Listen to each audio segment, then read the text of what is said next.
బహదూర్పల్లిలో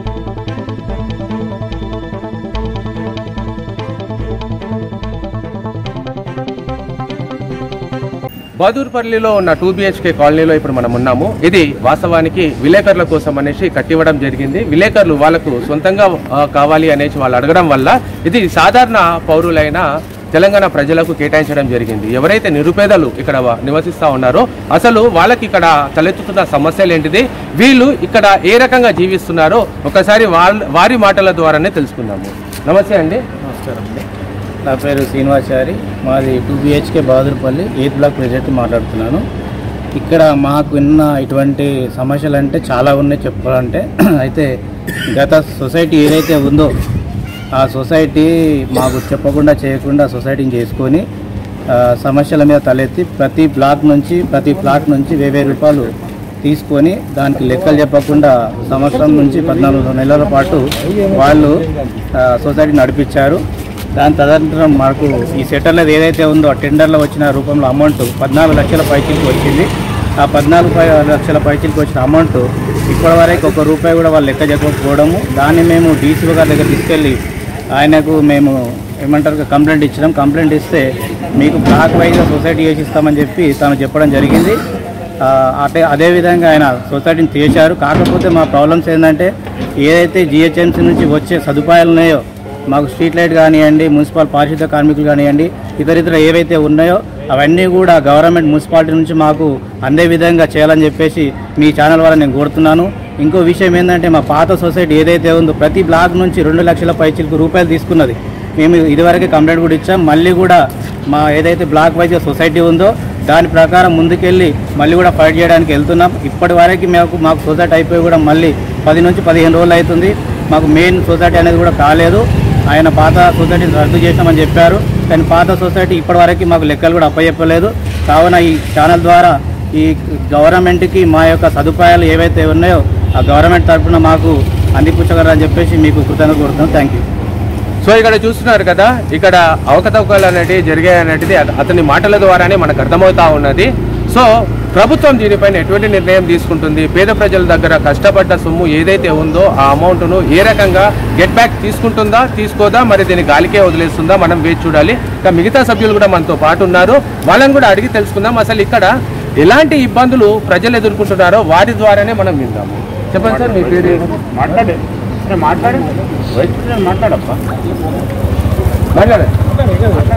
బహదూర్పల్లి నివసితులం మేము కూడా. ఇక్కడ మాకు ఫస్ట్ నుంచి వెళ్ళి అవకతవకలు అయితే ప్రతి ఒక్కరి దగ్గర జరిగింది. డబ్బులు కూడా పాత సొసైటీ డబ్బులు కూడా తీసుకొని కూడా పనులు కూడా చేయలేదు. ఇప్పుడున్నది ఏంటంటే మేము కూడా మాకు మొన్ననే సొసైటీ మీటింగ్ జరిగింది. ఆ ఎలక్షన్ త్రూగా గవర్నమెంట్ అడగాల్సింది ఏంటంటే మాకు పరిస్థితి ప్రకారంగా కరెంటుది మున్సిపల్ త్రూగానే వస్తుందని చెప్పి కరెంటు ఒకటి, డ్రైనేజ్ ఒకటి, మన జాడు కొట్టడానికి, చెత్త తీసుకోవడానికి ఇవన్నీ మున్సిపాలే సమకూరుస్తారని చెప్పి మేము అనుకుంటున్నాము. పాత లెక్కలు కూడా మాకు రాలేదు. అవి కూడా మన కలెక్టర్ ఆఫీసులలో కంప్లైంట్ ఇచ్చినాము. అది ఇప్పుడు ఈ సొసైటీకి మన అప్పగిస్తారా మీ ఛానల్ ద్వారా అడుగుతామని మేము కోరుతున్నాము. ధన్యవాదాలండి. సో ఇక్కడ ఉన్న పరిస్థితులను చూసుకుంటే ప్రజలపైనే భారం వేయడానికి అనేసి ఇక్కడ అధికారులు అతి ఉత్సాహం చూపిస్తున్నారు అనేసి అనిపిస్తూ ఉంది. కారణం ఏంటిది అని అంటే మనం ఏ యొక్క ప్రైవేట్ వెంచర్స్లలో చూసుకున్నా, ప్రైవేట్ అపార్ట్మెంట్స్లలో చూసుకున్నా కానీ STP భారం అనేది ప్రజలపైన పడది. కానీ డబుల్ బెడ్రూమ్ బెనిఫిషియర్ల దగ్గర మాత్రం STP అనే భారాన్ని వేసి వారిపైన ఒక గుద్ది బండలాగా తయారయ్యే విధంగా ప్రభుత్వం కట్టించాది. ఇది పర్యావరణాన్ని కాపాడాల్సిన విషయమే అయినా కానీ ప్రజలపైన భారం వేసుడు ఇది ఎక్కడ వరకు సబబు. ఇక్కడ ప్రతి ఒక్క మెయింటెనెన్స్ కూడా ప్రజలపైనే భారం పడుతుంది. కామన్గా ఉన్న స్ట్రీట్ లైట్లు, రోడ్డు పైన ఉన్న డ్రైనేజెస్, మంచినీటి పైప్ లైన్లు ప్రతి ఒక్కటి కూడా పేద ప్రజలు ఎందుకోసం అనేసి దీన్ని నిర్వహించుకోవాలి. వీళ్ళు ప్రాపర్టీ ట్యాక్స్ కడుతున్నారు, ప్రతి ఒక్కటి కూడా వీళ్ళు కడుతున్నారు. అల్కగా దొరికినరా వీళ్ళు? ఇన్ని కట్టిన తర్వాత కూడా వీళ్ళ దగ్గర నుంచి వెళ్ళి ముక్కు పిండి మరి ఈ డబ్బులు అనేది వసూలు చేయడము ఎక్కడ వరకు సబబో ఇక్కడ ఉన్న స్థానిక మున్సిపాలిటీ కమిషనర్ గారే దీనికి జవాబు చెప్పాలండి. ఎట్ ప్రజెంట్ నేను బహదూర్పల్లి 2 BHKలో ఉన్నాను. ఇక్కడ అడుగుతున్న ప్రశ్నలు, ఇక్కడ పేద ప్రజల కన్నీటికి జవాబు చెప్పాల్సిన బాధ్యత మున్సిపల్ కమిషనర్ గారిది. ఇదంతా ఒక గేటెడ్ కమ్యూనిటీ మాదిరిగా దీనికంతా కూడా గోడ కట్టేసి ఉండడం మీరు అంతా కూడా గమనించి చూస్తూ ఉంటారు.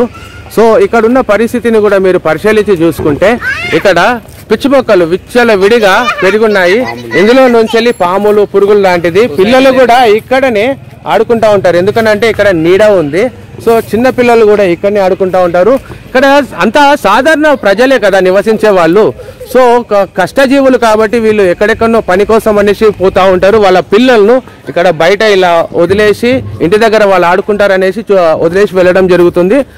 వాళ్ళ పరిస్థితి మరి ఇటువంటి చెట్లు చెదారము ఈ మురికి ఉండడం వల్ల ఇక్కడ ఉన్న ఈ దట్టమైన చెట్లను గమనించి చూసుకుంటే ఇందులో పాములు, పురుగులు లాంటి ఎన్నో విష కీటకాలు ఇక్కడ సంచరించే ప్రమాదం ఉంటుంది. సో వీళ్ళకి సంబంధించి ఇక్కడ రెయిన్ వాటర్ డ్రైనేజ్ సిస్టమ్ కూడా ఇక్కడ ఏర్పాటు చేయడం జరిగింది. ఏదైతే వర్షపు నీరు ఉంటుందో ఆ వర్షపు నీళ్ళు పోవడానికి అనేసి వీళ్ళు ఇక్కడ ఏర్పాటు చేసి ఉన్నారు. ఇక్కడ మున్సిపాలిటీ వాళ్ళు ఏ రకంగా పని చేస్తున్నారో కూడా మీ కళ్ళకు అద్దినట్టు కనబడుతూ ఉంటుంది. చూడండి, ఇదంతా చెట్లు కూడా కొట్టేసి ఇక్కడ పడేసి ఉన్నాయండి. ఇక్కడ చూడండి, ప్రతి ఒక్క దగ్గర కూడా అంత చెత్తా చెదారము. మున్సిపాలిటీ వాళ్ళు అసలు ఇది గేటెడ్ కమ్యూనిటీ అనేసి దీని లోపలికి కూడా వస్తలేరు. లోపలి రాకపోయేసరికిలా ఈ ప్రతి ఒక్క భారం కూడా జనాల పైనే ఇదంతా కూడా పడిపోతా ఉంది. ఇదంతా ఇక్కడ ఉన్న చెట్లు చెదారము. ఇక్కడ నుంచి వెళ్ళే విషపురుగులు, పాములు లాంటివి ఇక్కడంతా సంచరిస్తూ ఉంటాయి.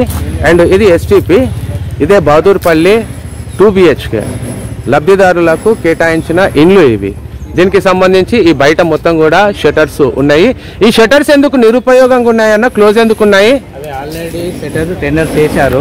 టెండర్ చేసిన తర్వాత వీళ్ళు ఇష్టానుసారంగా అవి రేట్లు పెంచుకొని పాడి వాళ్ళకి షట్టర్స్ నడవకపోవడం వల్ల ఎవరైతే వాళ్ళకి స్తోమత లేక ఇక మేము ఉండము అని చెప్పేసి వాళ్ళ డీడీ కట్టినంత వరకు వాళ్ళ అమౌంట్ ఎంత అవుతుందో అంతవరకు పెట్టి వాళ్ళు కాల్ చేసి వెళ్ళిపోయారు. అన్నీ కూడా షట్టర్లు టెండర్లు కాలేవు.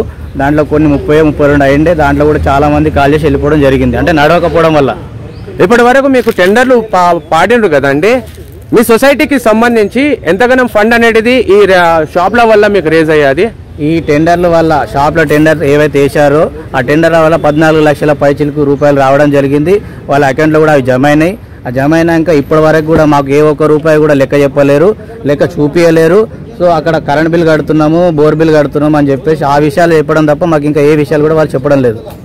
సో ఇందులో మీకు మొత్తం కూడా అవకతవకలే కనబడుతున్నాయి, కానీ పేద ప్రజలకు మాత్రం ఎలాంటి లబ్ధి చేకూరలేదు అనేది మీ యొక్క పాయింట్. 1 రూపాయి కూడా వాళ్ళకు లాభం చేకూరింది అనేది మాత్రం మీ పాయింట్.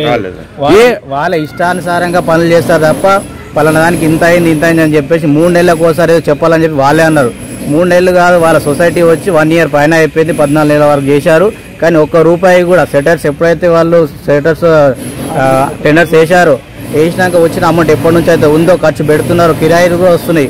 ఏ 1 రూపాయి కిరాయి వచ్చినట్టు కూడా ఇప్పటి వరకు ఏ లబ్ధిదారులు కూడా చెప్పలేరు. వాళ్ళు ఏ బ్లాక్ ఇన్ఛార్జ్ కూడా ఒక్క విషయం కూడా వాళ్ళు చెప్పలేరు. సో ఇదండి ఇక్కడ పరిస్థితి. ఇక్కడ ఏదైతే మనకు షాప్లకు రెంట్లు వస్తాయి అనేసి మనకు మభ్యపెట్టే ప్రయత్నం చేస్తున్నారు.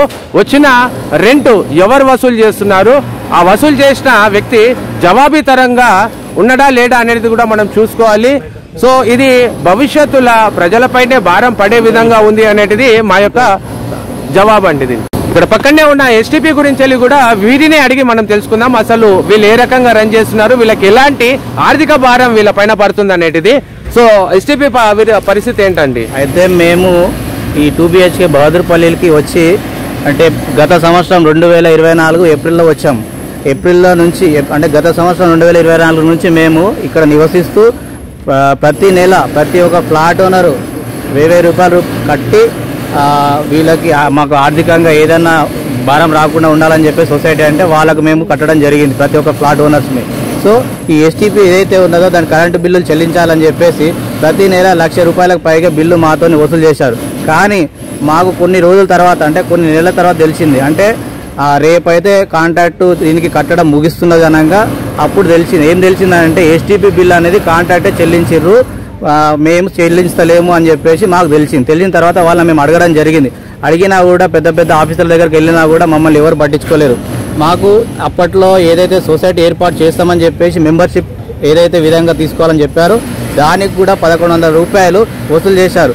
వసూలు చేసినాక ఆ 1100 రూపాయలలో 100 రూపాయలు మీకు కార్డు మెంబర్షిప్ కార్డు ఇస్తాము, 1000 రూపాయలు మీకు అక్కడ ఏదైతే డీడీ ఏమంటారు డిపాజిట్ చేసి మీకు దానికి కావాల్సిన మీకు ఫండ్ ఇస్తామని చెప్పేసి అన్నారు. సో అది ఏమి ఇవ్వకుండా 1100 రూపాయల గురించి బయటికి వచ్చిన చాలా జనాలు బయటికి వచ్చిన తర్వాత తెలుసుకున్న తర్వాత వాళ్ళు ₹1 కూడా ఎక్కడ చెల్లించలేరు, ఎక్కడ కూడా మెంబర్షిప్ కూడా మాకు రాలేదని చెప్పేసి తెలుసుకొని కలెక్టర్ ఆఫీస్కి వెళ్ళి శ్రీశైలం గౌడ్ అన్నగారితో కలిసి కలెక్టర్ ఆఫీస్కి వెళ్ళి కంప్లైంట్ ఇస్తే అప్పుడే వీళ్ళంతా ఆలోచించుకొని ఇది పద్ధతి కాదని చెప్పేసి చాలామంది వాళ్ళని బెదిరిస్తే చేస్తే అప్పటికప్పుడు మళ్ళా డీసీఓ నుంచి నోటీస్ వచ్చి తర్వాత వాళ్ళు ఎవరికి వాళ్ళకి మీరు ఇవ్వాల్సిందని చెప్పేసి వాళ్ళకి ఎంక్వైరీ చేసి నోటీస్ ఇచ్చారు.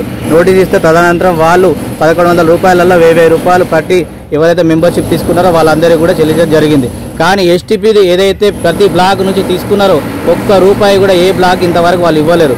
₹1 ₹2 కాదు, 8 లక్షల పైచిలకు మన ప్రతి ఒక్క బ్లాక్ నుంచి తీసుకున్న డబ్బులు అవి 8 లక్షల పైచిలకు.